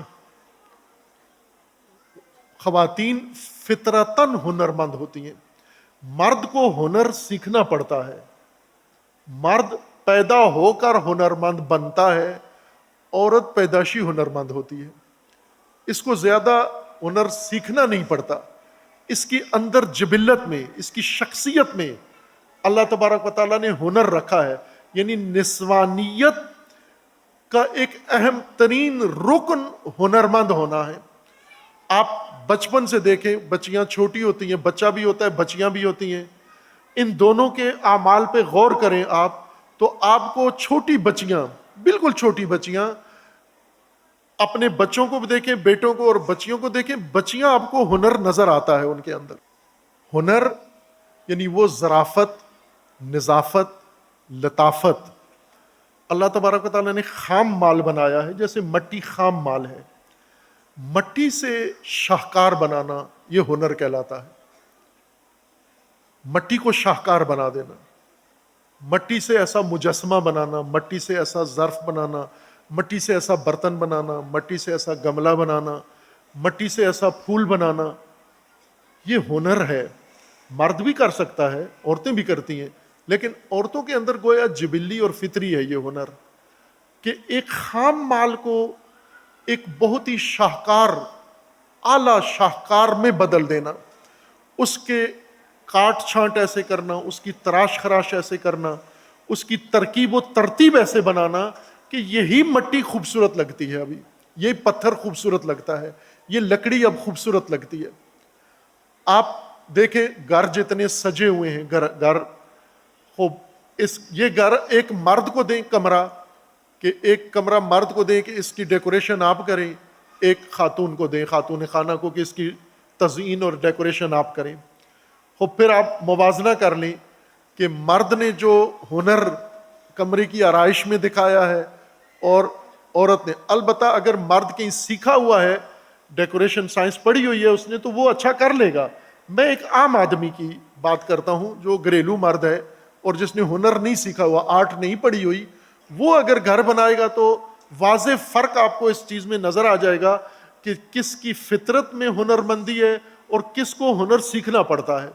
خاتون جو ہے اس کی فطرت میں ہنر مندی موجود ہے، اس کے اندر تشخیص، یہ ظرافت موجود ہے کہ کس طرح سے میں نے چیزوں کو ترتیب دینی ہے تاکہ خوبصورت نظر آئیں، زیبا نظر آئیں، دیدہ زیب نظر آئیں. یہ خواتین کے اندر ہنر ہے. یہ نظام سازی کی بنیاد ہے. چونکہ نظام بنانا ایک آرٹ ہے، نظام ہنرمندی ہے، ہنرمند نظام بناتے ہیں. اور اگر باہنر لوگوں، جیسے پاکستان ہے، یہ بے ہنر لوگوں کے ہاتھ میں چلا گیا، ہنرمندوں نے آزاد کروایا اور بے ہنر لوگوں کے ہاتھ چڑھ گیا. بے ہنر وہ لوگ ہوتے ہیں کہ وہ چوری کا مال ڈانگوں کے گز، یہ محاورہ ہے پنجابی کا، اردو میں بھی شاید استعمال ہوتا ہے، کہ چور جب چوری کرتے ہیں مال، پھر اس کو ناپتے ہیں تو ڈانگ، سوٹا ڈنڈا مارنے والا، اسی کو گز بنا لیتے ہیں، میٹر بنا کے، اور اس چوری کا مال ڈانگوں سے ناپتے ہیں. وہ بے ہنر آدمی اس طرح سے ہوتا ہے. علامہ اقبال ہنرمند تھے. ہنر کی جو بھی ڈیفینیشن، تعریف کریں آپ، علامہ اقبال بڑے ہنرمندوں میں سے، عالم انسانیت کے بڑے ہنرمند انبیاء اور ائمہ کے بعد اگر ہم 10 بڑے ہنرمند عالم انسانیت کے شمار کریں تو اقبال ایک ہے ان میں سے. ایک بڑا ہنرمند، ایک مثلا مولا رومی ہے، ایک ہنرمند مولانا جلال الدین بلخی رومی ہے رحمت اللہ علیہ. ایک ہنرمند ابن سینا ہے، ایک ہنرمند ابو نصر فارابی ہے. یہ وہ لوگ ہیں جنہوں نے انسانیت کے لیے ہنر، اپنا علم و ہنر دکھایا، اور ان کے دسترخوان پر آج انسانیت بیٹھی ہوئی ہے. اقبال اس درجے میں ہے، اس کیٹیگری میں ہے. ایک ہنر، اور اس ہنرمند کے ذہن میں وطن کا تصور آتا ہے، چونکہ آئیڈیا ہمیشہ ہنرمند کے ذہن میں آتے ہیں. بے ہنر انسان کے ذہن میں آئیڈیا نہیں آتا، اس کو کچھ پتہ نہیں. کئی خواتین آپ گھر میں شام تک پریشان بیٹھی رہتی ہیں، آج کیا پکائیں. خوب، یہ اس کا مطلب ہے بے ہنر ہیں یہ. لیکن اگر ہنرمند ہے یہ، تو یہ گھر کی کسی بھی چیز سے کچھ بھی آئیڈیل ڈش بنا دے گی. مثلا پہلے دن آلو بنائے تھے، آلو کے چھلکے پھینک دیے تھے، دوسرے دن انہی چھلکوں سے اس نے خوبصورت ڈش بنا دی. مجھے کھلائی کسی گھر میں، انہوں نے کھلا کے جب بہت اچھا سالن تھا تو مجھے پوچھنے لگے یہ پتہ ہے کیا ہے؟ تو میں نے کہا نہیں مجھے اندازہ نہیں ہوا، کوئی سبزی ہے؟ تو انہوں نے کہا کدو کے چھلکے ہیں یہ، کہ کل ہم نے کدو بنائے تھے اور بڑے خوبصورت بنے تھے، چھلکے ہم نے پھینک دیے تھے، آج سمجھ نہیں آ رہی تھی کیا بنائیں، تو وہی چھلکے جو کل اتارے تھے انہی کا سالن بنا دیا، اور میرے خیال میں خود کدو سے زیادہ خوب مزیدار تھا. یہ ہنر ہے. لیکن بے ہنر پریشان ہے کہ آج سمجھ نہیں آ رہی پکائیں کیا، حالانکہ فریج بھرا ہوا ہے ان کا، لیکن اس کو سمجھ نہیں آ رہی کیا بنائیں. ہنر آئیڈیا بناتا ہے، ہنر کے ذریعے سے انسان کا ذہن خلاق بن جاتا ہے. یہ قوت تخیل جو اللہ نے دی ہے یہ ہنر کے لیے دی ہے. اور پھر اس کے ساتھ ساتھ خواتین کے اندر جو فطری قابلیتیں اللہ نے رکھی ہیں، جیسے احساس بھرا ہے، اتنا احساس بھرا ہے کہ یہ احساساتی مخلوق ہے. یہ چونکہ اس کو ہنر بنانا تھا، اور ہنر جیسے شعر ہے، شعر احساس سے نکلتا ہے، عقل سے نہیں بنتا شعر. آپ دنیا کے عقل مند ترین لوگوں کو کہو ایک شعر بنا دو، نہیں بنا سکتا شعر. لیکن ایک ایسا آدمی جو زیادہ عقل مند نہیں ہے لیکن احساسات سے بھرا ہوا ہے، یہ فوراً شعر بنائے گا. آپ دیہاتی عورتیں دیکھی ہوں گی آپ نے، میں نے بچپن میں دیکھی ہیں ایسی خواتین ہنرمند، کہ جب گاؤں میں کوئی فوتگی ہو جاتی تھی یہ دیہاتی عورتیں آ کے روتی تھیں، اس میت کے اوپر روتی تھیں، اور اس میت کے حالات زندگی چونکہ ان کے سامنے ہوتے تھے تو بالکل اسی وقت نوحہ بناتی تھیں. وہ نوحہ جو اسی میت اور اسی خاندان پر فٹ ہوتا تھا، اور نام لے کے ان کے حالات ذکر کرتی تھیں. ہائے وے تو یہ تھا، تیرا ماں ایسی تھی، تیرا فلاں ایسا تھا. وہ جتنا اس میت پہ گزرا وہ سارا نوحہ بنا کے وہ پڑھتی تھی. یہ بڑی ہنرمند تھی، یہ کوئی شاعرہ نہیں تھی، ان پڑھ عورت تھی، لیکن ہنر ہے، احساس سے بھری ہوئی ہے.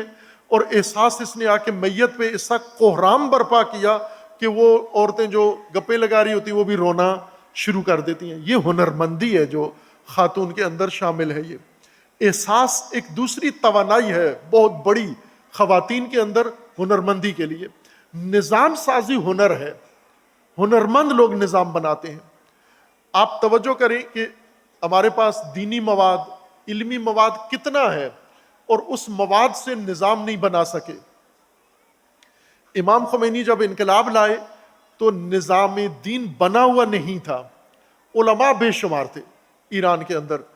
اب باری آئی نظام بنانے کی کہ یہ جو فقہ آپ نے پڑھی ہے اس میں سے مواد نکال کے نظام بناؤ.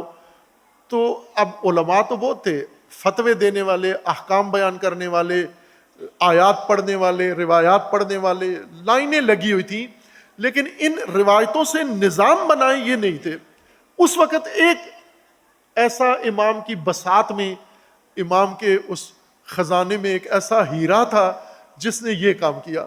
امام کے فتووں سے، امام کی تعلیمات سے ہی اس نے نظام بنایا. اس کا نام تھا ڈاکٹر بہشتی، ڈاکٹر سید محمد حسین بہشتی رحمۃ اللہ علیہ. یہ ہنرمند تھا جو نظام سازی جانتا تھا. یعنی حوزہ علمیہ قم نے ہزاروں فقہا پیدا کیے ہیں، لیکن ان کے اندر نظام ساز یہ ایک ہی پیدا ہوا. اور یہ اگر نہ ہوتے تو بہت مشکل اوائل انقلاب میں آ جاتی نظام بنانے. اس لیے نظام سازی ایک ہنر ہے جو اللہ تبارک و تعالیٰ نے عطا کیا ہے. خوب انبیاء کو یہ ہنر عطا کیا، ائمہ کو یہ ہنر عطا کیا، اور پھر علماء میں سے خاص خاص لوگوں کو عطا کیا. لیکن ہنر عورت کا فطرت قرار دی، عورت کی جبلت قرار دی، چونکہ عورت کو نظام سازی کا اس سے کام لینا تھا. اب خواتین جب نظام سازی کے لیے اللہ نے ان کو چن لیا ہے، اس نظام سازی میں جو عورت کی ذمہ داری ہے، مرد معاون کا کردار ادا کرتا ہے. کچھ کام ایسے ہیں جو مرد کی ذمہ داری ہے اور عورت معاون ہے، ڈپٹی ہے مرد کی. اور کچھ کام ایسے ہیں جو عورت نے کرنے ہیں، مرد نے تعاون کرنا ہے. اور عملاً آپ تاریخ میں دیکھ لیں تو خواتین ایسے ہی رہی ہیں کہ مرد کے شعبے میں لا تعلق نہیں رہی بلکہ معاون بنی ہیں، جو مرد کا کام تھا. اور جہاں خواتین کا کام تھا وہاں پر خواتین نے نظام سازی کی ہے اور مرد نے معاونت کی ہے. ایک غلط کام جو ہمارے دور میں شروع ہو گیا ہے، یعنی گزشتہ 1-2 صدیوں سے شروع ہوا ہے، وہ تقابل ہے عورت اور مرد کا، جنگ عورت اور مرد کی. یہ مغرب نے شروع کی ہے. مغرب نے جو عورت کو استحصال کیا ہے، عورت کا مقام گرایا ہے، عورت کی توہین کی ہے، عورت کو فساد کا ذریعہ بنایا ہے. مغرب نے، یورپ نے ایک کام انہوں نے ناروا کیا ہے، مرد کے ساتھ بھی اور عورت کے ساتھ، کہ عورت اور مرد کو آمنے سامنے لا کر کھڑا کیا ہے. جیسے فیمنزم میں ہے کہ عورت آزاد ہو، عورت مستقل ہو. آزاد ہو یعنی مرد سے آزاد ہو. عورت، مرد باپ ہو تو اس سے بھی آزاد ہو جائے، مرد بھائی ہے تو اس سے بھی آزاد ہو جائے، مرد بیٹا ہے تو اس سے بھی آزاد ہو جائے. یعنی کسی حیثیت میں مرد عورت کے سامنے آئے تو مرد کی کوئی اثر یا دخل نہ ہو مرد عورت کی زندگی میں، عورت بالکل آزاد ہو. یہ فساد جو آپ کے ملک میں بھی بعض خواتین نے اور بعض مردوں نے اور بعض حکمرانوں نے شروع کیا، یہ سب سے بڑا فساد ہے. اللہ تبارک و تعالیٰ نے عورت اور مرد کو بھائی کے دو مختلف شیپ ہیں، دو مختلف جسم ہیں، دو مختلف رنگ ہیں، لیکن یہ دو فقط جسم میں الگ الگ ہیں. اصل انسانیت روح کی ہے، اور روح میں عورت اور مرد نہیں ہے، روح انسان کی ہے. ایک روح ہے انسانی، وہ مرد بھی ہے وہ عورت بھی ہے. اور یہ روح دو کیوں بنائے؟ اس لیے کہ اللہ تبارک و تعالیٰ نے اس مخلوق کے ذریعے کائنات میں ایک بڑا ہدف حاصل کرنا تھا، اس لیے انسان بنایا. انسان خلق کیا. ملائکہ نے کہا ہم کافی ہیں، ہم تقدیس کرتے ہیں، ہم تسبیح کرتے ہیں، ہم عبادت کرتے ہیں. ہمارے استاد یہ آیت پڑھ کے عموماً وہ مذاق میں یہ کہتے تھے کہ جب فرشتوں نے اللہ کو کہا کہ ہم تقدیس کرتے ہیں اور ہم تسبیح کرتے ہیں، تو اللہ نے کہا کہ مجھے مقدس مآب نہیں چاہیے، مقدس مآب میں نہیں چاہیے، مجھے انسان چاہیے. انسان چونکہ ملائکہ اللہ تبارک و تعالیٰ کی توانائیاں ہیں، طاقت ہیں، پاور ہیں، عملہ ہے، سٹاف ہے اللہ کا، اور ان کے ذریعے وہ کام انجام پا رہا ہے. لیکن ہنر نہیں ہے ان کے اندر، یعنی خود اپنی مرضی سے کچھ نہیں بنا سکتے. جو اللہ نے انہیں کہا ہے وہ بنا سکتے ہیں، وہ کر لیتے ہیں. لیکن انسان کو اللہ نے اس لیے بنایا کہ ارادہ دیا، یہ اپنی مرضی سے، اپنے اختیار سے، اپنے ارادے سے کچھ کرے، اور وہ کرے جو اللہ نے اس کے لیے مقرر کیا ہے، یہ اپنے ارادے سے وہ کام کرے. اس لیے اس کو یہ خصوصیات عطا کی ہیں. اور ان کو دو حصوں میں بنایا، عورت اور مرد. ملائکہ میں عورت اور مرد نہیں ہے. ملائکہ میں کچھ خواتین ہوں اور کچھ مرد ہوں، کچھ نر ہوں کچھ مادہ ہوں، ایسا نہیں ہے. یہ مسلمانوں کے اندر قدیمی بات تھی کہ ملائکہ عورتیں ہیں یا مرد ہیں. بلکہ کہتے ہیں کہ عثمانی حکومت جب گر رہی تھی اور برطانیہ حملے کر کے عثمانی خلافت کو توڑ رہا تھا، تو دربار عثمانی میں جو بعض علماء کی زور و شوروں پر تھی اور گروپ بنے ہوئے تھے، وہ اسی بات پر تھے کہ ملائکہ عورتیں ہیں یا مرد ہیں. چونکہ صیغے قرآن میں جتنے بھی ملائکہ کے لیے وہ عورتوں والے صیغے استعمال ہوئے تھے، تو وہ کہتے تھے یہ اللہ کی بیٹیاں ہیں، نعوذ باللہ، یہ عورتیں ہیں ملائکہ. وہ اس بات میں پڑے ہوئے تھے، وہ نہ عورتیں ہیں نہ مرد ہیں. عورت اور مرد مادی اور جسمانی شیپ میں آتے ہیں، لیکن ملائکہ جسمانی نہیں ہے یا جسمانی رنگ میں نہیں ہے، اس لیے انہیں عورتوں مردوں میں تقسیم ہی آپ نہیں کر سکتے. وہ روحانی مخلوق ہیں یا غیر جسمانی مخلوق ہیں. عورت اور مرد دو جسمانی الگ الگ شیپ ہیں، لیکن روح کے لحاظ سے دونوں انسان ہیں. اب یہ کیوں دو بنائے؟ اس لیے کہ اللہ نے اس مخلوق کے ذریعے سے کائنات کے اندر ایک الہی رنگ بھرنا تھا جو ملائکہ سے نہیں ہو پا رہا تھا. ملائکہ تقدیس کر سکتے ہیں، تسبیح کر سکتے ہیں، عبادت کر سکتے ہیں، اللہ کا ہر فرمان بجا لا سکتے ہیں، لیکن اللہ کو کائنات میں جو کروانا تھا وہ ان سے نہیں ہو سکتا تھا. اس لیے فرمایا انی جاعل فی الارض خلیفہ، میں زمین پہ خلیفہ بنانے والا ہوں، انسان بنانے والا ہوں.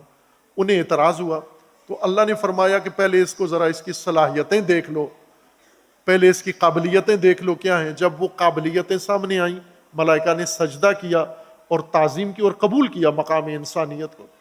مرد اور عورت معاونت کے لیے ہیں، تضاد کے لیے، تقابل کے لیے نہیں ہے.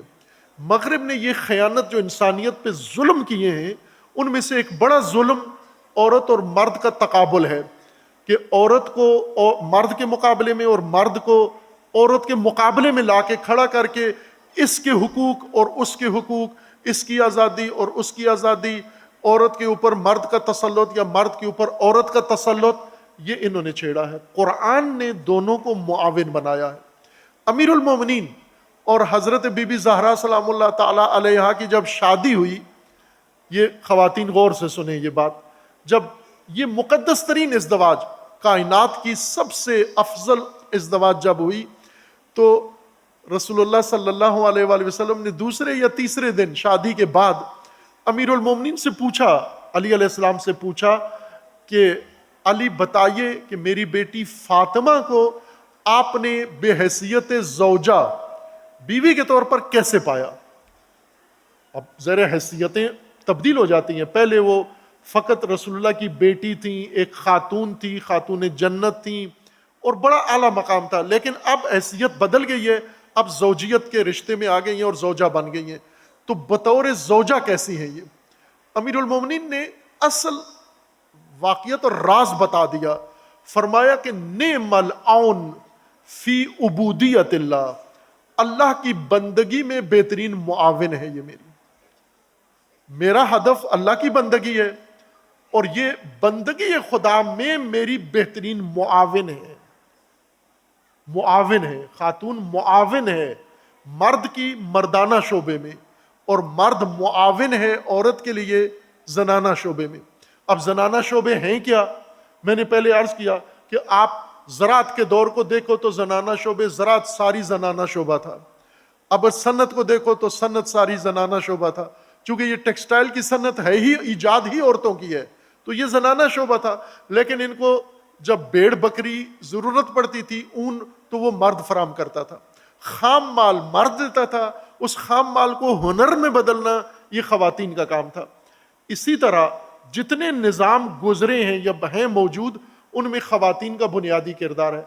اللہ تبارک و تعالیٰ نے انسان بنایا اور انسان کے لیے نظام بنایا، مقرر کیا، لیکن یہ نظام قائم کیسے ہوگا؟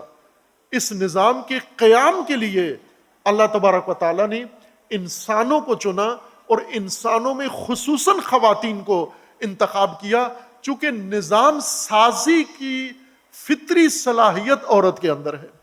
سب سے بڑا عظیم نظام جو خاتون کے ہاتھ سے بنتا ہے وہ خاندان ہے، یہ سب سے پیچیدہ نظام ہے۔ سوشیالوجی میں جو نظام، اجتماعی نظام، سوشل نظام، سوسائٹی ڈیولپمنٹ کی بات کرتے ہیں کہ سوسائٹی کیسے بنتی ہے اور کس طرح سے تشکیل پاتی ہے، اس کے اصول کیا ہیں، یہ مردوں نے سوشیالوجی صدیاں لگا کے کشف کی ہے، اور کشف کرنے کے بعد اس کو پڑھایا ہے، اور پڑھا کر اس پہ ڈگریاں لیتے ہیں، پھر بھی سوسائٹی نہیں بنا پاتے۔ لیکن عورت فطری طور پر بغیر سوشیالوجی پڑھے ہوئے، بغیر سوسائٹی سائنس پڑھے ہوئے یہ سائنٹسٹ ہوتی ہے۔ یہی لڑکی جو ایک غیر ذمہ دار لڑکی ہوتی ہے، جب اس کی شادی نہیں ہوتی بالکل غیر ذمہ دار ہوتی ہے، نہ ٹائم پہ اٹھتی ہے، نہ ٹائم پہ سوتی ہے، نہ کوئی گھریلو کام کرتی ہے، نہ ماں کا ہاتھ بٹھاتی ہے۔ عموماً جوان اولاد سے ماں باپ تنگ ہوتے ہیں بہت، خصوصاً وہ مائیں بد دعائیں دیتی ہیں اپنی بیٹیوں کو کہ جلدی تیری شادی ہو جائے۔ یہ بد دعا ہے ماں کی کہ تیری جلدی شادی ہو جائے، میری جان چھوٹے تجھ سے۔ یہ اپنے گمان میں اپنی جان چھڑانے کے لیے اس کے لیے شادی کی بد دعا کرتی ہے۔ بعضوں کی لگ جاتی ہیں، وہ ایسی جگہ شادی ہوتی ہے کہ پھر ماں بھی پریشان ہو جاتی ہے، تو یہ بد دعا کے طور پر نہ کہا کریں، یہ ایک اہم مرحلہ ہے انسان کی زندگی کا، سنجیدگی کے ساتھ اس فیصلے کو کریں آپ، نہ کہ جان چھڑانے کے لیے۔ مقصد یہ تھا بیان کرنا کہ لاابالی ہوتی ہے، غیر ذمہ دار ہوتی ہے، ایک بالکل الہڑ قسم کا مزاج ہوتا ہے اس کا، لیکن یہی جب ماں بنتی ہے یا ازدواج اس کی ہو جاتی ہے، اس کے اندر آپ دیکھیں فوراً سنجیدگی آ جاتی ہے، شخصیت ایک دم بدل جاتی ہے اس کی، کوئی کلاس دیکھے بغیر، کیونکہ اب نظام سازی کا حصہ بن چکی ہے، نظام سازی کا مرکز بن چکی ہے، اور اولاد ہونے سے پہلے ہی خاندان کے نظام سازی میں مصروف ہو جاتی ہے۔ اور اس کو یہ جتنی چیزیں تقاضا کرتی ہے، شادی کے بعد عورت چاہتی ہے مجھے یہ بھی چاہیے، یہ بھی چاہیے، یہ بھی چاہیے، ہم یہ سمجھتے ہیں کہ یہ اپنی حس و ہوس کی تسکین کے لیے یہ کر رہی ہے. بعض کرتی بھی ہیں کہ ان کی ڈیمانڈ فقط اپنی ذات اور اپنی لذت کے لیے ہے، لیکن زیادہ تر خواتین اپنے لیے نہیں، نظام زندگی کے لیے ڈیمانڈ کرتی ہیں کہ مجھے یہ چیز چاہیے. مثلا جو کہتی ہے گھر میں اچھا صوفہ ہونا چاہیے، تو یہ ذات کے لیے نہیں، نظام زندگی کے لیے مانگ رہی ہے. برتن ایسے ہونے چاہیے، گھر ایسا ہونا چاہیے، پردہ ایسا ہونا چاہیے، تو یہ اس کی ذاتی چیزیں نہیں ہیں، یہ نظام کے لیے مانگ رہی ہے. اب یہ الگ بات ہے کہ اس کا نظام محدود ذہن کی وجہ سے محدود ہے. اگر کھلا ذہن ہو، گہرا ذہن ہو، تو یہ اس سے زیادہ عمیق چیزیں طلب کرے گی نظام سازی کے لیے. پھر بچے ہوتے ہیں تو ایک خاندان بناتی ہے عورت کے محور میں، اور نظام سازی مکمل. مرد معاون ہوتا ہے، گھریلو نظام کا مرد معاون ہوتا ہے. سخت کام، جو دشوار کام ہے وہ مرد کے حوالے ہیں، لیکن نظام سازی ظریف کام ہے. لہٰذا گھر کا جتنا اندرونی ماحول ہے، صلہ رحمی ہے، محبت ہے، شفقت ہے، اور ایک ارتباط ہے، خاندان کو جوڑ کے رکھنا. خاندان کے وصل کا نام قرآن نے صلہ رکھا ہے، صلہ، اور یہ عورت کو یہ ہنر دیا ہے. مرد رشتہ داروں کو جوڑ نہیں سکتا، عورت جوڑ سکتی ہے. صلہ رحمی اس کو کہا گیا ہے، یعنی یہ ہنر اس کے اندر ہے، چونکہ احساس اس کے اندر ہے اور نظام سازی کی اس کے اندر صلاحیت موجود ہے. اس سارے تعاون کے ذریعے اللہ تبارک و تعالیٰ نے جو بشریت کے لیے نظام منظور کیا ہے وہ ہے نظام امامت و امت. انسان کے لیے سیاسی نظام، انسان کا معاشی نظام، انسانیت کا سماجی نظام امامت و امت کا نظام ہے. قرآن کی گواہی اور احادیث، رسول اللہ صلی اللہ علیہ وآلہ وسلم کی تعلیمات، وہ سب امامت و امت ہے. رسول اللہ کو امام بنایا. قرآن کریم میں حضرت ابراہیم خلیل علیہ الصلاۃ والسلام کو امام بنایا. انی جاعلک للناس اماما، اے ابراہیم ہم آپ کو لوگوں کا امام بنا رہے ہیں. تو حضرت ابراہیم بہت ہوشیار، بہت ہی زیرک نبی تھے، تو جو چیز اللہ ابراہیم کو دیتا تھا وہ فوراً ذریت کے لیے، اولاد کے لیے بھی منظوری لے لیتے تھے. قال ومن ذریتی، تو انہوں نے عرض کیا کہ خدایا میری ذریت، میری اولاد، امامت تو بشریت کے لیے ہے، اور آپ نے امامت بشریت کے لیے بنانی ہی ہے، تو کیوں نہ میری ذریت کے میں امامت رکھیں، اور میری ذریت کے امام ہونا چاہیے.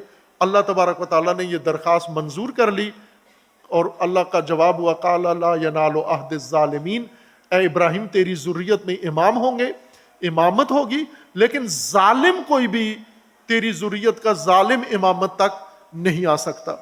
پس اللہ کا منظور کردہ نظام امامت ہے، اور اس میں کوئی اختلاف نہیں ہے، کوئی فرقہ واریت نہیں ہے. امامت عموماً ہمارے ہاں یہ سوشل میڈیا مشروم اور یہ فتنہ باز مفتی یہ بغیر مطالعہ کے بات کرتے ہیں. یہیں پر اسی جگہ ایک وحدت کانفرنس تھی، اور اس کے اندر پاکستان کے ایک بہت بڑے جید عالم ابھی موجود ہیں، زندہ ہیں، اللہ ان کی حفاظت فرمائے، صحت و سلامتی دے.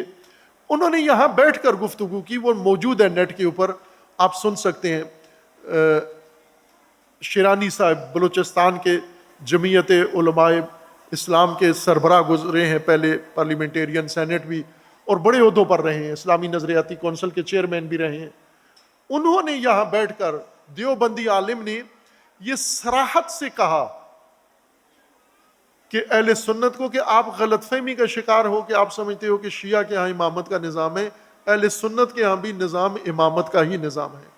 اور انہوں نے اہل سنت کی کتابوں سے ثابت کیا، اور پھر میں نے اس کے بعد بہت ساری کتابوں سے اہل سنت کے حوالوں کے ساتھ ان کی عبارتیں پڑھ کے بتایا کہ وہ سارے امامت کے قائل ہیں. البتہ امامت کے پروسیجر میں کہ کیسے امام بنے گا، کس نے بنانا ہے، اس میں اختلاف ہے، لیکن اصل نظام امامت یہ متفقہ ہے تمام مسلمین کا، قرآنی نظام، الہی نظام ہے. اس نظام امامت کی تشکیل میں اللہ تبارک و تعالیٰ نے چونکہ نظام سازی کی قابلیت، صلاحیت دی ہے خواتین کو، امت سازی کے اندر یا نظام سازی کے اندر بھی اصل کردار خواتین کا مقرر کیا ہے. چونکہ نظام ساز یہ ہے، گھریلو نظام بناتی ہیں تو ایک تربیت ہو جاتی ہے، جو گھریلو نظام بنا لے وہ سماج کے لیے بھی نظام بنا سکتی ہیں، جو گھر میں ناکام ہو وہ سماج میں بھی ناکام ہے۔ اب عموماً ہم ایسے لوگوں کو کوئی ذمہ داری دے دیتے ہیں جو گھر کا کوئی نظام نہیں بنا سکتے، گھر کا کوئی کام نہیں کر سکتے، ان کو ہم اجتماعی پوسٹ کوئی دے دیتے ہیں، پہلے اس کو تجربہ کرو۔ مثلا ایک شخص ہے جس کو آپ نے مسجد کی امامت دی، نہیں کر سکا، مسجد ویران کر دی، آپ اس کو جمعے کا امام بنا دیں، آپ اس کو امت کا امام بنا دیں، وہ غلط ہے، وہ نہیں کر سکتا، مسجد کی امامت کے قابل نہیں ہے۔ اگر مسجد میں امامت کر لی تو اس کو جمعہ کی امامت دے دو، اگر جمعہ کی امامت کر لی تو اس کو امت کی امامت دے دو، اس کو دین کی امامت دے دو، نہ کہ ناکام آدمی کو۔ خوب خواتین جنہوں نے سماجی نظام بنا لیا، خاندانی نظام بنا لیا، اب ان کی ذمہ داری سماجی نظام بنانا ہے، اور جنہوں نے سماجی نظام بنا لیا اب ان کی ذمہ داری اللہ کا نظام قائم کرنا ہے، اللہ کے نظام کے لیے انہوں نے قیام کرنا ہے۔ اور یہ دو، اگر کسی کو شک ہو کہ نظام سازی میں ہم کیا کر سکتے ہیں، نظام سازی میں آپ خدیجۃ الکبریٰ بن سکتی ہیں، آپ کردار ادا کر سکتے ہیں۔ خدیجۃ الکبریٰ نے نظام سازی میں کب حصہ لیا؟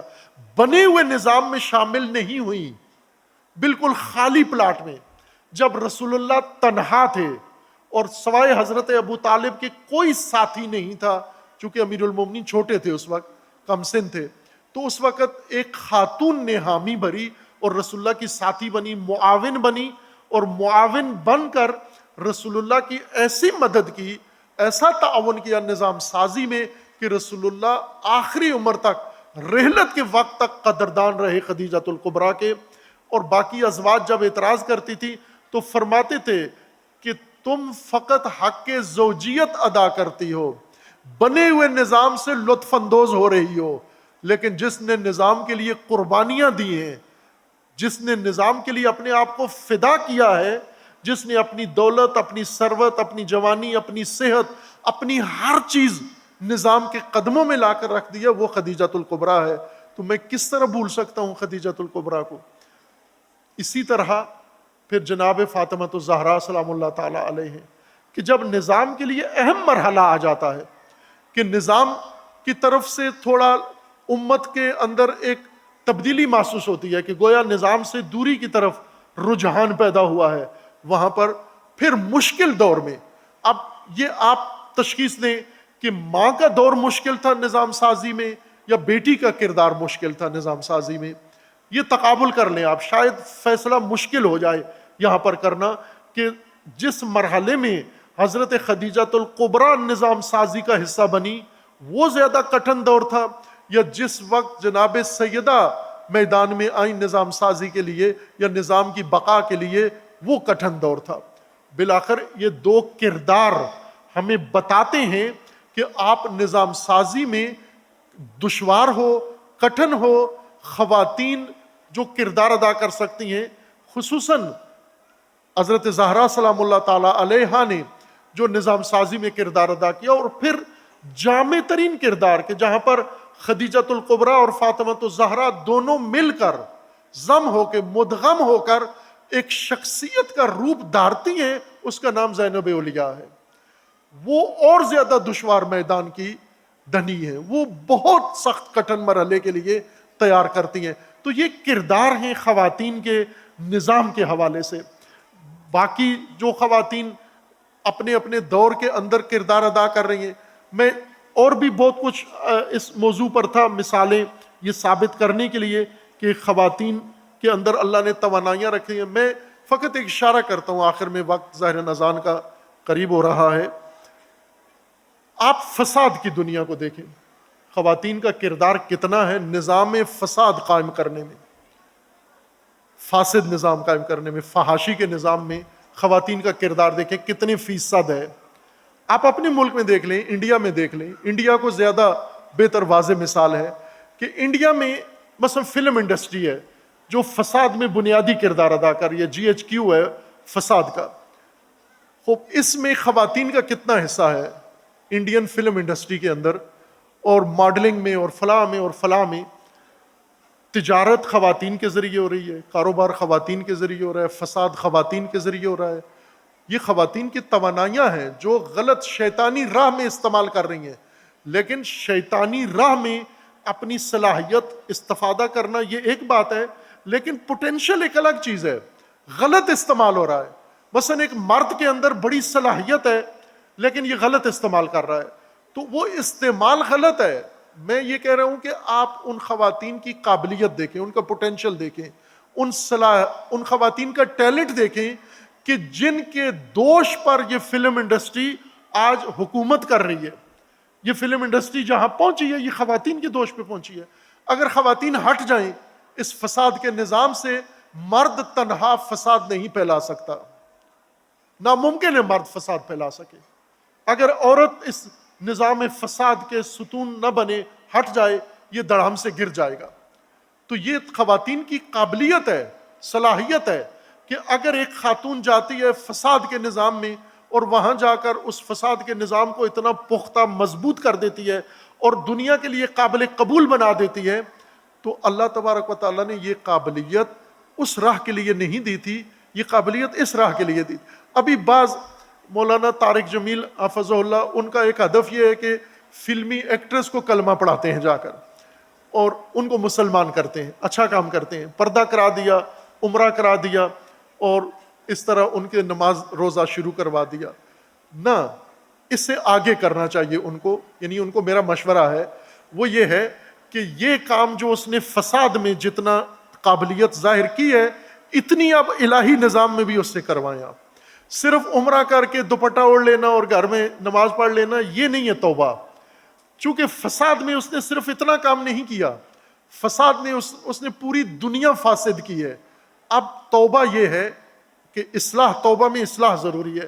اصلاح یہ ہے کہ یہ بہت ٹیلنٹڈ خاتون یہ اب آئے میدان میں آ کر اتنا الہی نظام کے لیے بھی محنت کرے، اب کوشش کرے، اور جتنی ادھر اس نے قابلیت دکھائی ہے اتنی ادھر بھی قابلیت دکھائے. اس وقت اس کی توبہ خدا قبول کر لے گا. ورنہ صرف ایک دوپٹہ اوڑھ کے اور ایک سیلفی بنا کے کعبے سے پیش کر دینا کہ ہم اب مسلمان ہو گئے ہیں، نہ، اس سے مولانا راضی ہو جائیں گے، اللہ راضی نہیں ہوگا جب تک آپ کو اپنا اصلی کردار نہیں نظر آتا. یعنی خواتین کی قابلیتیں، مثلا اسکول میں بچے ہوتے ہیں، آپ تعلیم میں دیکھ لیں، ہمارا تجربہ بھی یہ ہے، ہم تعلیمی ادارہ چلا رہے ہیں، اس میں کچھ حصے میں خواتین کچھ میں مرد ہیں. رزلٹ میں فرق دیکھ لیں آپ کہ مرد جو تعلیم دیتے ہیں وہی نصاب پڑھاتے ہیں اور رزلٹ ان کا افسوسناک ہوتا ہے، اور خواتین وہی نصاب پڑھاتی ہیں اور رزلٹ ان کا قابل افتخار ہوتا ہے. آپ بھی دیکھ لیں کہ چھوٹی عمر کے بچوں کو آج عالمی سطح پر یہ سٹینڈرڈ بن چکا ہے کہ چھوٹی عمر کے بچوں کو مرد نہ پڑھائیں، نہیں پڑھا سکتے. چھوٹی عمر کے بچوں کو خواتین ٹیچر پڑھائیں، اور یہ 100% کامیاب تجربہ ہے. اس کی یہ وجہ نہیں ہے، اکثر جو ٹیچرز خواتین ہیں یہ ٹرینڈ نہیں ہوتی، یہ بی ایڈ نہیں ہوتی ہیں، میڈ نہیں ہوتی، کوئی انہوں نے ایجوکیشن کا کورس نہیں کیا ہوتا، پھر کیوں اتنا اچھا پڑھا لیتی ہیں؟ فطری قابلیت نظام سازی کی، شخصیت پروری کی، شخصیت سازی کی جو فطری صلاحیت ان کے اندر ہے، یہ اس کو بروئے کار لاتی ہیں. اس وجہ سے یہ نتیجہ جلدی لیتی ہیں. مرد کو سیکھنا پڑتا ہے، اور سیکھے بغیر آ جاتا ہے، سیکھے بغیر آ کے صرف ٹوٹل پورا کرتا ہے، رزلٹ نہیں دے سکتا. تو یہ وہ مثالیں ہیں آپ کے اپنی تجربہ شدہ اور آپ کی اپنی دیکھی بالی اور مشاہدہ ہے آپ کا. تو پھر خواتین کو اپنی قابلیت پہ اعتماد ہو جانا چاہیے کہ اگر امامت کے نظام کے قیام کے لیے خواتین میدان میں آئیں گی تو پھر انشاءاللہ وعدہ خدا سچ ہوگا کہ جب رسول اللہ کے ساتھ جناب خدیجۃ الکبریٰ آئیں، کوئی مرد نہیں تھا، سارے مرد مخالف تھے. جو بعد میں ساتھی بنے یہ سب مخالف تھے. حضرت عمر رسول اللہ کو قتل کرنے آ رہے تھے، مارنے آ رہے تھے کہ ختم کروں میں، یہ سلسلہ ہی ختم کر دوں جو انہوں نے شروع کیا ہے. اور پھر راستے میں پشیمان ہو کے بہن نے سنا بہن قرآن پڑھ رہی ہے تو بہن کی طرف گئے. وہ ماجرا جو آپ سب جانتے ہیں. اسی طرح اور بہت سارے جو پہلے مشرک تھے وہ مسلمان ہوئے تو رسول اللہ کے دشمن تھے، اور پھر رسول اللہ کے تعلیمات سے متاثر ہو کے مسلمان ہوئے. لیکن حضرت خدیجہ وہ کیسے مسلمان ہوئی؟ نہ معجزہ مانگا، نہ معجزہ دیکھا، نہ رسول اللہ نے کوئی معجزہ خدیجہ کو دکھایا. حضرت خدیجہ نے فقط پیغام رسول اللہ کا دیکھا، پڑھا اور پھر اپنی روح سے اس کو درک کیا، احساس کیا، اور احساس کر کے یوں ہی نہیں کہ گھر میں دوپٹہ اوڑھ کے بیٹھ گئی، نہ میدان میں آ گئی کہ اب جب کہ مجھے بات سمجھ آ گئی ہے اللہ کے نظام کی، تو پھر میں گھر میں نہیں، اب میں رہبر کے ساتھ ساتھ، رہبر کے ہمراہ، رہبر کے پیچھے پیچھے، رہبر کا سایہ بن کر اس نظام میں میرا کردار ہونا چاہیے۔ اور قیامت تک یہ نظام اسلامی اور یہ مسلمان، یہ سب کے سب یہ رہین منت ہیں خدیجۃ الکبریٰ کے۔ اگر روزانہ بھی ان کا احسان اتارنا چاہیں نہیں اتار سکتے، اتنا عظیم احسان ہے اس ماں کا اور اس کی بیٹی کا اور پھر اس بیٹی کی بیٹی کا، جو عظیم القدر احسان ہے۔ اس کی قدردان ہمیں ہونا ہے انشاءاللہ۔ اور عملی قدردانی یہ نہیں ہے کہ ہم فاطمہ زہرا کی ایک مجلس کر لیں، ایک مجلس میں رو لیں، ایک مجلس میں خوش ہو جائیں، ایک مجلس میں ترانہ پڑھ لیں، نہ۔ اصل قدردانی یہ ہے کہ خدیجۃ الکبریٰ کا لگا ہوا پودا پاکستان میں خواتین زندہ کریں، ہرا کر دیں اس کو۔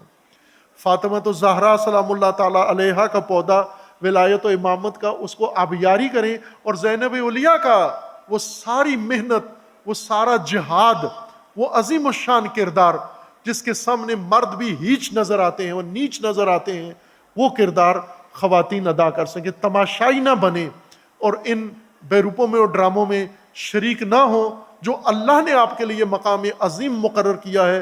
انشاءاللہ خواتین اسے اپنا نصب العین قرار دیں، اسے اپنا منشور قرار دیں، اور اس کے اوپر جئیں اور اس کے اوپر مریں۔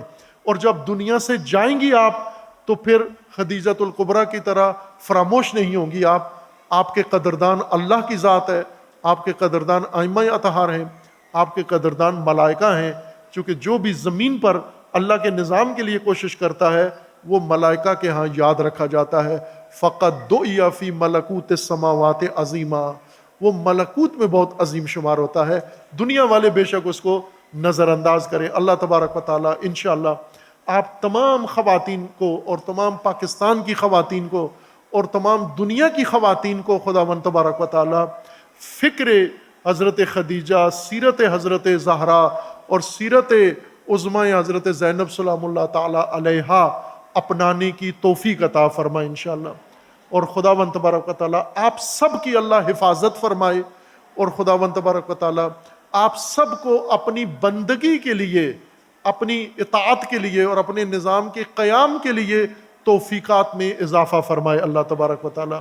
ہماری دعا ہے خداوند تبارک و تعالیٰ بحق محمد و آل محمد، بحق خدیجۃ الکبریٰ، بحق فاطمہ الزہرا، بحق زینب علیہ، اللہ تبارک و تعالیٰ آپ کے اس عمل حسنہ کو، عمل صالح کو اپنی بارگاہ میں قبول فرمائے انشاءاللہ، اور اللہ تبارک و تعالیٰ اجر عظیم عطا فرمائے اس مجلس کے بانیوں پر اور اس مجلس کے شرکاء پر اور اس کے اندر شریک ہونے والوں پر۔ اور اسی مجلس کے طفیل ہم واسطہ پروردگار کی بارگاہ میں پیش کرتے ہیں، بی بی زہرا کا واسطہ، بی بی خدیجہ کا واسطہ، بی بی زینب کا واسطہ، کہ خداوند تبارک و تعالیٰ ہماری اس مجلس کی روح رواں اور ام الکتاب کی مدیر جو علیل ہیں عرصے سے، خانم طیبہ نقوی، اللہ تبارک و تعالیٰ انہیں جلد از جلد شفاء کاملہ عطا فرمائے اور انہیں پروردگار صحت عاجلہ عطا فرمائے انشاءاللہ۔